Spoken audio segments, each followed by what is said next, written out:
Good morning, welcome aboard Shell 72.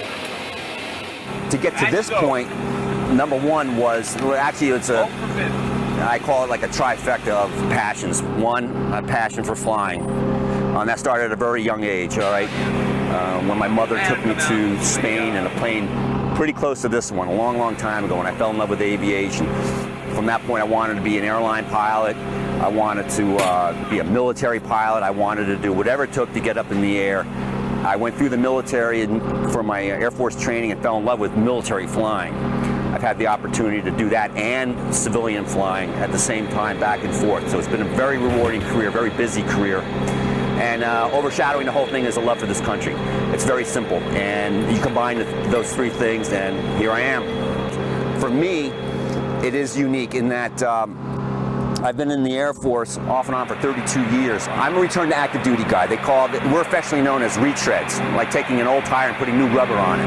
I was on active duty. I separated from the Air Force for 6 or so years, came back to the Air National Guard, did that for 13 years. I had my first opportunity to come here.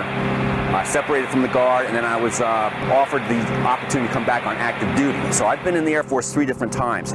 What's unique for me is that my first combat sortie didn't start until I was well into my career, about 10 years ago, in 2004. And I just had my 100th in 2013. 100 combat sorties after a 11 or 12-year campaign isn't totally unusual. What's special about it is most tanker flights these days don't use the navigator. Today I requested to have Lieutenant Colonel Gene Croft come with us, who is a navigator. And having a 4-person crew is the way I started out in the tankers, and this is the way I like to end up my last combat sortie with a navigator. Come full circle. For me, it's special because I had my first one at age 45, and I had my last one at age 55. So for me, it's a milestone, and I can take that and put it away and maybe tell my grandkids about it someday. So for me, that's why it's unique. It's not that it gets easy, it just gets to a point where you can expect certain circumstances to arise that you can handle without having to get too worked up over. And it also, when you have a crew like what we have, and you're working efficiently, like a well-oiled machine, it's like a walk in the park.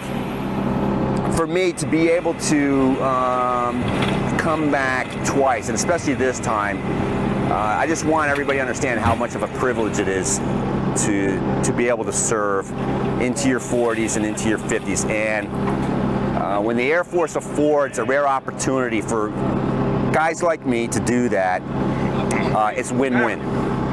You give somebody with a lot of experience back, you let them come back for 3 or 4 years. I have a lot to share, I have a lot to offer.